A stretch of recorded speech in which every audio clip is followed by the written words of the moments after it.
Anyways, on November 6th, MaxPreps' national basketball editor Jason Hickman released the preseason Xcellent 25. And right now, I want to bring in Jason Hickman onto the show, and let's welcome him. Hey, Jason.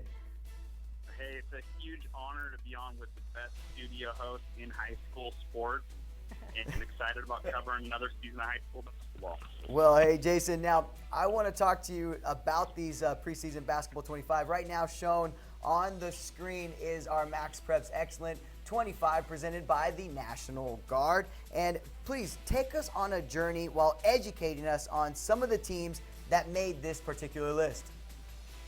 Yeah, well, just kind of flexing out some of the top contenders on that list. If you start at the top, number one, Montverde Academy from Florida.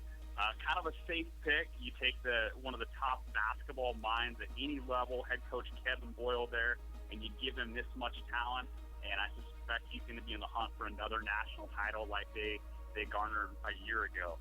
Number two, Finley Prep may actually have more raw talent than Montverde. But they're on their third head coach in 3 years, which is typically, possibly a sign of turbulence, but possibly a sign or just a like of their success there. But new head coach there is Jerome Williams, known as the Junkyard Dog in his NBA days, and he's got a ton of talent there. Perhaps as much raw talent as anybody in the country, led by Kelly Oubre and Rashad Vaughn.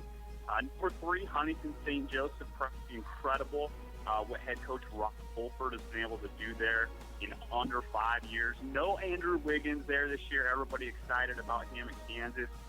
But the Fighting Irish should be in good hands with 4 top 50 players, including future Gonzaga Bulldog Josh Perkins at the point guard spot. At number 4, Oakville Academy was our pick at number 4. They've actually already dropped a game early on this season to Quality Education Academy in North Carolina. But head coach Steve Smith, who recently notched his 900th career victory, has a lot of talent there at Oak Hill this year, and I suspect they'll wheel back around and be a major player in the season. And number 5, as the season approaches and I start to see more and more schedules and showcase and tournament listings, number 5, Modern Day. I like the way their schedule plays out. And, of course, you got to love Stan the Man, Stanley Johnson, who is my lead candidate for National Player of the Year. He was our National Junior of the Year a year ago in leading Modern Day to their 3rd state title. And that program will be going for its 11th state title under head coach Gary McKnight this season. And their 10th straight season of 30 or more wins, which is absolutely unbelievable consistency at the high school basketball level. And don't be surprised if they're there at the end, finally breaking through for McKnight and winning the national title. All right, Jason. Now, I know throughout the whole year we're going to have some changes amongst the top 25. Now, what is the biggest game or matchup that could affect the national rankings? Yeah, well, Chris, great question. And one of the things I love about high school basketball, it's got a little bit of that college football flavor where every single game throughout the season is a playoff. Especially from a national rankings perspective, that's very much the way it plays out. But 2 games really stand out to me at this time.